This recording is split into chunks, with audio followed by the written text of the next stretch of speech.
အားလုံးပဲမင်္ဂလာပါ Exodus Channel ကနေပြီးတော့ပြန်လည်ကြိုဆိုလိုက်ပါတယ်အဲ့တော့ဒီနေ့မှာကတော့ချိန်ခွင်လေးတွေဖြစ်တဲ့ Libra လေးတွေမေလမှာဘာတွေစောင့်တဲ့နယ်ဘာတွေရှောင်တဲ့နယ် Universe ကဘာတွေပြောပြပေးသွားမလဲဆိုတာကိုကြည့်သွားပေးကြမှာဖြစ်ပါတယ်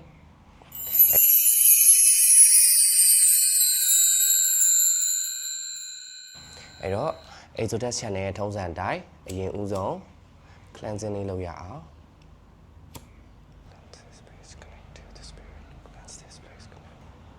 စားလိုက်အောင်နေ့ဘက်ပိုင်းလေးမှာဟိုဆုံးဖြတ်လိုက်တယ်ပေါ့နော်အပြင်အကားတန်နေစုညံနေ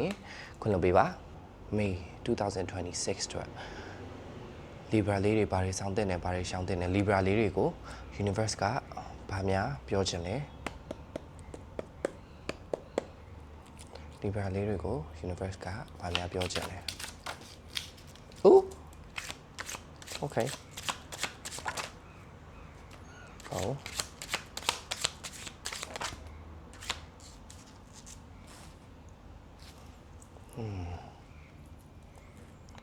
Air sign ဆိုတော့လေ air energy များနေပေါ့နော်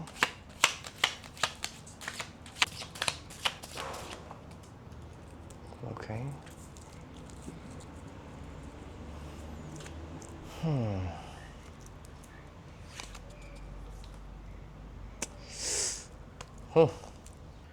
Source energies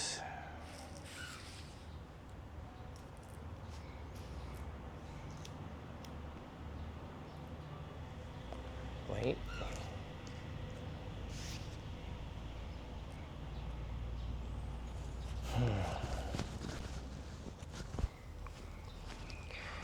ဖြေရှာမရတဲ့ Libra လေးတွေပါလားLibra လေးတွေဟာဆိုလို့ရှိရင်အခုလာမယ့်မေလမှာဟောအခုကတည်းကဟောပေါ့နော်စိတ်လေးတွေမှာကျဉ်ကျက်နေတယ်ပိတ်လောင်ခြင်းခံစားနေရတယ်เนาะမတိချင်းတရားများကြောင့်ပါဘယ်လိုမတိချင်းတရားများကြောင့်လဲဆိုတော့ဟဲသူကငါ့ကိုခင်မခင်ရလားဟဲသူတို့ကငါ့ကိုဘာလို့အဲ့လိုလုပ်တာလဲဟာသူငါ့ကိုချစ်မချစ်ရလားဟာငါဒီလောက်ဆက်လုပ်လို့ဖြစ်ပါမလားအဲ့လိုမျိုးမေးခွန်းပေါင်းများစွာနဲ့ကိုယ့်ဟာနဲ့ကိုယ်တယောက်တည်းပိတ်မိနေပါတယ်เนาะကိုယ့်နဲ့ကိုယ်တယောက်တည်းပိတ်မိနေတယ်နောက်ကျောကနေဓာတ်ထိုးတယ်လို့လည်းခံစားရတယ်လူတွေနဲ့စကားပြောဆိုအသွားလာလေအဲ့လောက်ကြီးအဆင်မပြေဘူးမတည့်ဘူးကိုယ့်ဘက်ကနေပြီးတော့တအားအလျှော့ပေးနေရတယ်ငါအကြောခံနေရပါလားဆိုတဲ့ခံစားချက်မျိုးတွေเนาะအဲ့လိုမျိုးတွေကြောင့် trap ဖြစ်နေတယ်လို့ခံစားရတယ်အဲ့ energy လေးတွေကိုတော်တော်ရနေရပေါ့နော်အဲ့တော့အရန်လဲလေစူးစမ်းနေကြတာကိုမြင်ရတယ်တွေ့လားရန်လဲစူးစမ်းနေကြတာကိုမြင်ရတယ်သိလားLibra လေးတွေတော်တော်များများအကုန်လုံးကလုံးမိတွေဖြစ်နေတယ်လုံးမိတွေဖြစ်နေတယ်ဆိုတဲ့သဘောတရားဒီပါလဲဆိုတော့သူတို့လိုချင်တာကိစ္စတစ်ခုအတွက်သူတို့နေထိုင်ခြင်းတဲ့ပုံစံဘဝတစ်ခုအတွက်ပေါ့နော်သူတို့တအားကိုစူးစမ်းနေတယ်တအားလဲဟန်ဆောင်နေကြတယ်ပေါ့နော်ပြီးတော့အခုချိန်မှာဗာလေးလဲမြင်လဲဆိုတော့အဲ့လို fake it till you make it ဆိုတဲ့ energy များတယ်နော်အခု Libra လေးတွေမှာ fake it till you make it ဆိုတာဟုတ်မဟုတ်ပြောလိုက်တချိန်ကျဟုတ်သွားလိမ့်မယ်နော်အဲ့လိုမျိုးဟုတ်မဟုတ်လုပ်လိုက်တချိန်ကျဟုတ်သွားလိမ့်မယ်ဆိုတဲ့ကိစ္စလေးတွေလုပ်နေတာမြင်ရတယ်ဒါကတော့ manifestation တစ်မျိုးပါပေါ့နော် manifest နီးတစ်မျိုးလေးပေါ့ဒါကောင်းတယ်လို့တော့မဟုတ်ဆိုးတယ်လို့တော့မဟုတ်ဘူးဒါကို confident လွန်ရင်တော့ဒုက္ခရောက်တတ်တယ်ဒါမျိုးလေးတွေကလေနော်ဟုတ်ပါပြီအဲ့တော့ Libra လေးတွေတအားစူးစမ်းနေတာကိုမြင်ရပါတယ်တအားလုံပန်းနေတာကိုမြင်ရပါတယ်သူတို့ဖြစ်ချင်တဲ့ဘဝတစ်ခုအတွက်သူတို့သွားခြင်းနဲ့နေရာတစ်ခုအတွက်ပေါ့နော်တအားတော့လောက်ကင်နေကြတယ်သို့တော့စောနာပြောသလိုပဲကိုယ့်ဟာနဲ့ကိုယ်စိတ်ထဲမှာဟော तू ကငါ့ကိုကြိုက်ပါမလား तू ကငါ့ကိုချစ်ပါမလား तू ကငါ့ကိုလှုပ်ပါမလားतू နဲ့ငါနဲ့ဖြစ်ပါမလားเนาะငါဒီအလုပ်ကိုဆက်လုပ်လို့ဖြစ်ပါမလားဆိုတဲ့ energy လေးတွေနဲ့ဆက်သားနေတဲ့တတမို့သူတို့ဒီပိတ်လောင်ခြင်းခံစားနေရတယ်အခုပိုးပါဖြစ်နေလဲဆိုတော့ Libra လေးတွေကဘန်းနောက်ပါဖြစ်နေပြီเนาะpage of source ရဲ့ energy ဒီ page of source ကအတိတ်ဘက်ကဘာလဲဆိုတော့သူဒီစိတ်အားထက်သန်ခြင်းเนาะစိတ်အားထက်သန်ခြင်း idea အပြည့်အစုံရှိနေတယ်သူလှုပ်ချင်နေပြီသူကင်ချင်နေပြီเนาะအဲ့တော့စကားတွေလည်းအများကြီးပြောချင်နေပြီပုံစံအသစ်တွေနဲ့ communicate လုပ်ချင်နေပြီဆိုတဲ့အနေအထားမှာเนาะပုံစံအသစ်တွေနဲ့ communicate လုပ်ချင်နေပြီဆိုတဲ့အနေအထားမှာဒီကောင်လေးက reverse ကျလာတဲ့အချိန်မှာ reverse energy ရလို့လဲကျွန်တော်ဒီတိုင်းနေထားလိုက်တာ ကိုဒီ burn out ဖြစ်နေပြီလူတွေနဲ့လည်းစကားမပြောချင်တော့ငါဘဲမှလည်းမသွားချင်တော့ငါဘာမှလည်းမလုပ်ချင်တော့ဘူးအစ်စ်တွေလည်းငါမရှာချင်တော့ငါရှိရင်ဆိုတဲ့အတိုင်းလေးပဲဒီတိုင်းလေးငြိမ်နေမယ်အလုပ်မဖြစ်ရင်လည်းငါငြိမ်လေးပဲနေလိုက်ရင်ကောင်းမလားမသိဘူးဆိုပြီးတော့အဲ့လိုမျိုး energy လေးတွေရနေပါတယ်နော် Knight of Pentacles ကြားတယ် Knight of Pentacles ဒီဒါငွေရေးကြေးရေးစီးပွားရေးအခွင့်အလမ်းအသက်များပေါ့နော်အဲ့ဒါလေးတွေပေါ်လာနိုင်တဲ့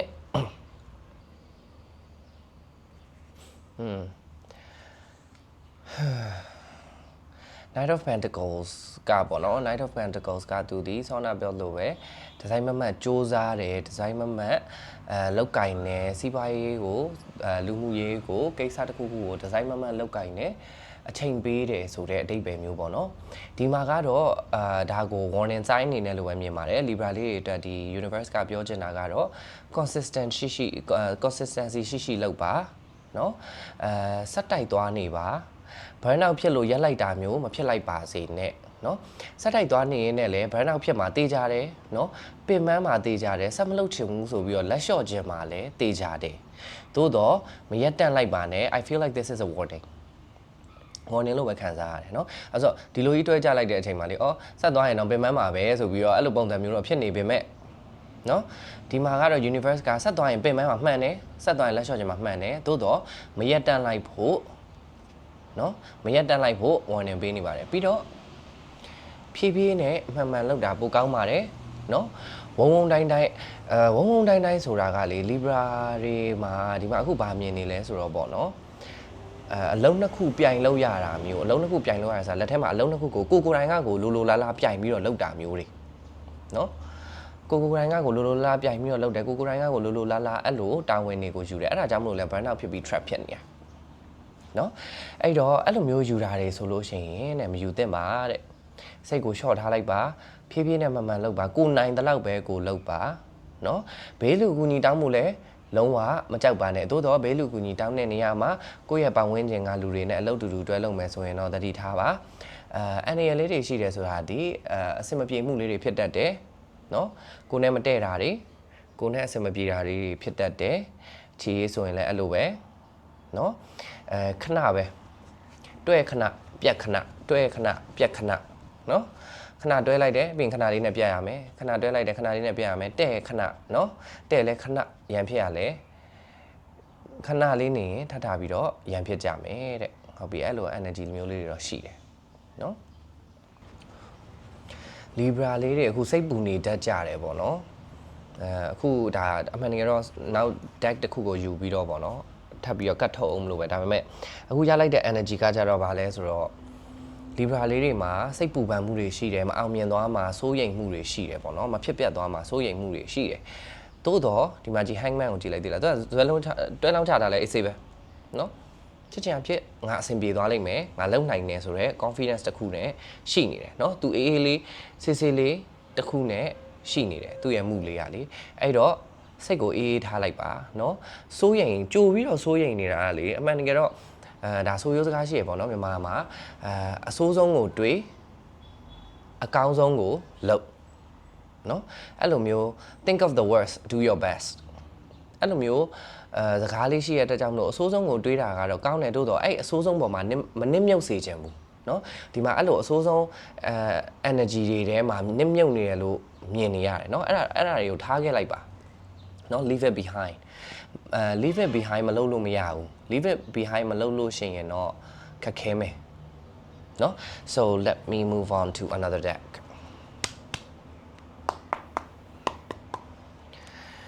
what does Libra have to know immediately Four of Swords Wheel of Fortune ယူမယ်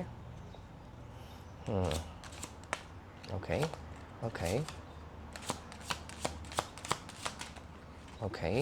just one more and we're good spread နှစ်ခုနဲ့အမြဲတမ်းကြည့်ပေးတယ်ဆိုတာလေ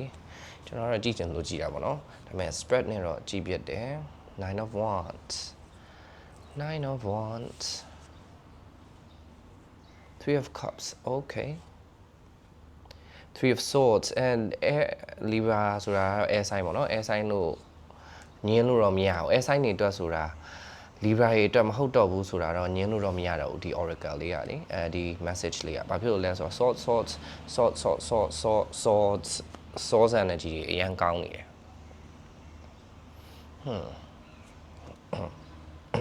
okay I got this in reverse also see confirmation this is a confirmation hang on now leave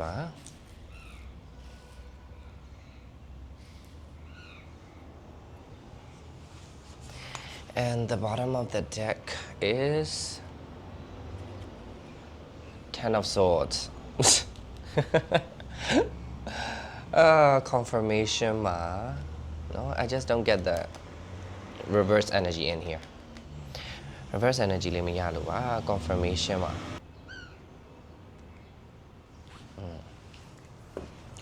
Okay we range ပြီးပြီပေါ့နော်ဒါကျွန်တော်ကတော့လို့ကျွန်တော်မြင်အောင်ပဲကျွန်တော် rearrange တာပေါ့အဲ့ဒီတော့ဟုတ်ပြီ9 of swords 9 of wands ကြတယ်ဆိုကြတဲ့ကတော့ပြန်မနေကြပြီဆောင်းနာဖြစ်လို့ you guys are burnt out burn out တအားဖြစ်နေပြီเนาะဒီပေါ်မှာဘာမှလည်းပြန်မကြည့်ကြတော့ဘူးဘာမှလည်းလှည့်မကြည့်ကြတော့ဘူး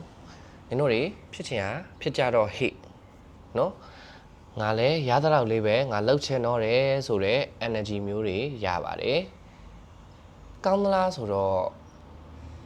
မကောင်းဘာဖြစ်လို့လဲဆိုတော့ကိုဒီကိုလှုပ်ချင်တဲ့အရာကိုဖြစ်ချင်တဲ့ဆန္ဒတစ်ခုကိုပေါ့နော်ဒီဇိုင်းမှန်သွားတာဖြည်းဖြည်းလေးနဲ့မှန်လေးသွားတာပိုကောင်းပါတယ်ကျွန်တော်ဆိုလို့ရှိရင်လည်းအခုဒီ terror hall မယ်လို့ကျွန်တော်ဘောကမှတစ်ခါမှမတွေးတာဘူးเนาะသို့တော့ university ကလည်းပြောတယ်ငါလည်းဟောချင်တယ်เนาะငါလည်းကူညီပေးချင်တယ်ငါကြောင့်ကူညီထောက်ကူဖြစ်သွားရင်ငါလည်းဝမ်းသာရတယ်အဓိကကုသိုလ်ရတယ်အဲ့ဒီအတွက်ကြောင့်ငါလုပ်မယ်ဆိုရဆုံးဖြတ်ခဲ့ရပါတော့เนาะကျွန်တော်တက်ဒီလိုဗီဒီယိုတွေရိုက်ကူးရတာဒီလို post တွေ upload ရတာအဲ့လိုလွယ်ကူတဲ့အရာမျိုးတော့မဟုတ်ဘူးပေါ့နော် Nine of Wands ဆက်ပြောပါမယ် Nine of Wands ဒီကို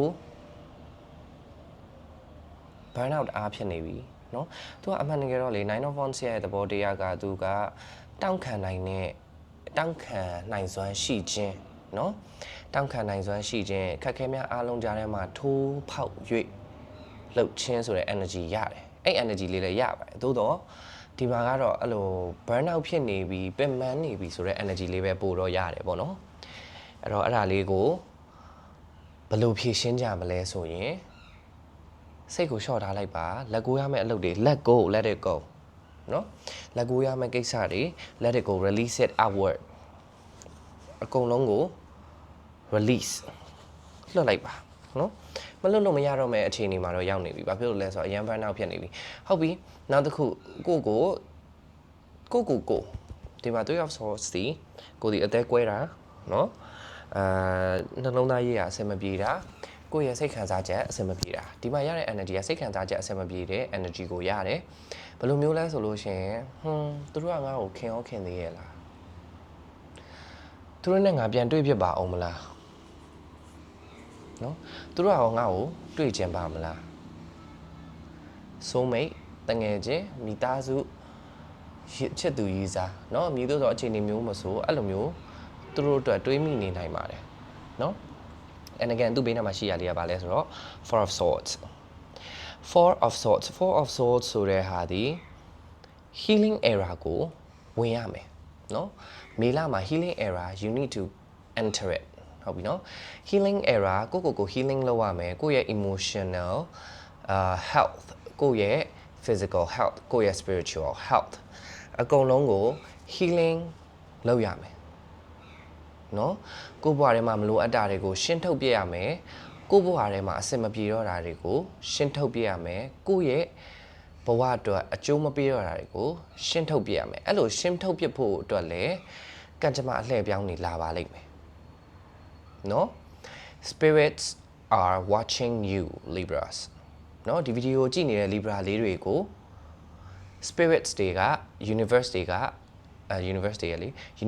ကစောင့်ကြည့်ပေးနေပါတယ်ကံကြမ္မာအလှည့်ပြောင်းလာပါလိမ့်မယ်ကံကြမ္မာအလှည့်ပြောင်းဆိုတာဒီကျွန်တော်အတွက်ပေါ့နော် အမြဲတမ်းစာမေးပွဲပဲဘဝစာမေးပွဲအဲ့တော့အဲ့ဘဝစာမေးပွဲကိုအောင်ဖြေပါအောင်လဲအောင်မြင်နိုင်ပါတယ် Three of Cups celebratory နော်celebrate လုပ်နေတယ်ဗျာတိလားရှင်းလေးဆိုအဲ့လို celebrate လုပ်နေဟဲ့ဟီဟာဆိုပြီးအဲ့လိုပြောနေကြတယ်နော်အဲ့ဒီ energy လေးကိုလည်းရနေတာဖြစ်တဲ့ဆောင်းပွဲလည်းအောင်ပါလိမ့်မယ်နော်သို့တော့စာမေးပွဲဆိုတဲ့အတိုင်းပဲနှက်ကြီးပါတယ်အောင်ဖြေပါကျွန်တော်ကဟောပေးလိုက်လို့လေနော်ကိုကဟင်းဘာမှမလုပ်တော့ဘူးဟေးငါငင်းလေးနေလိုက်မယ်ငါ့ကိုဆောင်းပွဲအောင်မယ်လို့ဟောထားတယ်ဟေးဆိုပြီးတော့နေလိုက်ရင်လည်းကြာသွားနိုင်တယ်နော်အဲ့တော့စူးစမ်းပါဘဝစာမေးပွဲကိုအောင်ဖြေပါ healing era တွေကိုရောက်အောင်ဝင်ပေးပါနော် you need to heal ဒီမှာ Libra လေးတွေကိုကြည့်နေရတာအခြေအနေမကောင်းဘူးစိတ်အခြေအနေမကောင်းဘူးပေါ့နော်စိတ်ပိုင်းဆိုင်ရာ confidence ပိုင်းဆိုင်ရာ emotion ပိုင်းဆိုင်ရာပေါ့အဲ့လိုမျိုးတွေမှာမကောင်းဘူးအလုံးနဲ့ပတ်သက်သည်ဖြစ်စေအခြေအနေနဲ့ပတ်သက်သည်ဖြစ်စေပတ်ဝန်းကျင်လူမှုရေးနဲ့ပတ်သက်သည်ဖြစ်စေအဲ့လိုမျိုးတွေမှာ healing လုပ်ပေးဖို့လိုပါတယ်ကိုမပေါင်းသင့်တော့တဲ့ပတ်ဝန်းကျင်တစ်ခုတည်းကထွက်ပါကိုမရှိကျင်တော့တဲ့ပတ်ဝန်းကျင်တစ်ခုတည်းကထွက်ပါကိုရှိကျင်တဲ့ပတ်ဝန်းကျင်တစ်ခုတည်းကိုဝင်ပါကိုပေါင်းသင်းခြင်းနဲ့ကိုအတွက်ကြိုက်မဲ့ပတ်ဝန်းကျင်တစ်ခုတည်းကိုဝင်ပါနော် Libra လေးတွေ Okay last but not least Four of Pentacles Four of Pentacles ရဲ့သဘောတရားသည် control နော် stability ရဖို့ control လုပ်နိုင်ဖို့စူးစမ်းနေတယ်နော်အဲ့တော့ဒီမှာရှိနေတဲ့ Libra လေးတွေကလေကြည့်ရတာဒီလိုစိတ်အခြေအနေမကောင်းဘူး burn out ဖြစ်နေရဆိုတာဒီကိုယ့်အတွက်ကို stability ရှိဖို့ financial stability emotional stability နော်အဲ့တော့စိတ်ပိုင်းဆိုင်ရာကောငွေကြေးပိုင်းဆိုင်ရာကော stability ရှိဖို့အခြေကျဖို့စူးစမ်းနေကြရင်းနဲ့ burn out ဖြစ်နေကြတာပါနော်picture လေးကတဖြည်းဖြည်းစုံလာပြီပေါ့နော်စူးစမ်းနေကြရင်းနဲ့ burn out ဖြစ်လာကြတယ်နော်အဲ့တော့အဲ့ဒီအတွက်ကိုသတိထားပါစူးစမ်းတာလည်းစူးစမ်းတာပေါ့နော်အလွန်ကျွံတော့လည်းဘယ်ရာမှမကောင်းဘူးနော် solitary ဖြစ်တဲ့တယောက်တည်းနေခြင်းနဲ့ဆိုတဲ့ energy မှာ two of swords လေးကသူကပြောင်းပြန်ကြတာနော် two of swords လေးပြောင်းပြန်ဒီနောက် deck လေးတစ်ခုယူလိုက်တော့ပေါ့နော် two of swords လေးကပြောင်းပြန်ကြတယ်ဟုတ်ပြီ two of swords လေးကပြောင်းပြန်ဘာလို့ကြရသလဲအဖြေရှာတွေ့နိုင်မလားနော်ဒါကလေtwo of swords ကပြောင်းပြန်ကြတယ်ဒီမှာကတော့ရတဲ့ energy ကတော့လေဒီပထမကတော့ပေါ့နော်ကိုယ့်ရဲ့ solution တွေအတွက်အဖြေမရှိဘူးကိုယ့်ရဲ့ solution တွေကိုကိုယ်တိုင်အဖြေမရှာနိုင်ဘူးပြဿနာတွေကဆက်လက်ရဖြစ်ပွားနေတယ်လို့မြင်နေရတော့လဲပဲနောက် tag တစ်ခုနဲ့ဆက်ပြီးတော့မေးလိုက်တဲ့အချိန်မှာဘာလေးဖြစ်သွားလဲဆိုတော့ပြောင်းပြန်နေကြလာတဲ့အချိန်မှာကျွန်တော်ရလိုက်တဲ့ energy ကဒီအဖြေတွေဒီကိုယ့်စီမှာပဲရှိတယ်နော်ကိုယ်တိုင်လည်းသိတယ်ကိုယ့်အကူမသုံးလို့ဖြစ်နေကြတဲ့ပြဿနာတွေပဲနော် Libra လေးတွေအဲ့တော့အဖြေသည်တင့်စီမှာပါဒီဗီဒီယိုကြည့်နေတဲ့ Libra လေးအဖြေသည်တင့်စီမှာပါတွေ့အောင်ရှာတွေ့အောင်လုပ်ပါအသုံးချပါနော်အဲ့တော့ unit reading လေးကတော့ဒီလောက်ပါပဲ collective reading ဖြစ်တဲ့အတွက်လူတိုင်းအတွက်မှန်ချင်မှမှန်မယ် take what resonate leave what does not ဟုတ်ပြီအဲ့တော့ lucky charm လေးပေးပါမယ် lucky charm ပေးဖို့အတွက်ဒါလေးတွေပြန်တင်လိုက်ပါအောင်မယ် May 2026အတွက် Libra လေးတွေကို lucky charm လေးပေးပေးပါho stars ဒီပေါ့နော်ကြည့်နေတဲ့လူတွေထဲမှာ wait okay thank you ဒီကြည့်နေတဲ့လူတွေထဲမှာပေါ့နော်Libra လေးတွေထဲမှာအနုပညာရှင်လေးတွေပါမလားမသိဘူးပေါ့နော်ဒါမှမဟုတ်လဲ Libra လေးတွေအတွက်ကြည်ပေးနေတဲ့သူတွေထဲမှာအနုပညာရှင်တွေpublic figure တွေပါနေမယ်ထင်တယ်စင်မော်တက်ပြီးလှုပ်လို့ရတဲ့သူတွေပါနေမလားတော့မသိဘူးပေါ့နော်တကယ်လို့ဆိုလို့ရှိရင်လည်းတကယ်လို့ပါနေခဲ့တယ်ဆိုလို့ရှိရင်လည်း this is for you အဲ့တော့ May 2026မှာ Libra လေးတွေဆောင်တင်တာလေးကတော့ the star card လေးဖြစ်ပါတယ်နော်star ရဲ့အတိတ်ပဲဒီသူဒီကြည့်လိုက်ရင်တော့ကတ်လေးကအရန်ကောင်းတယ်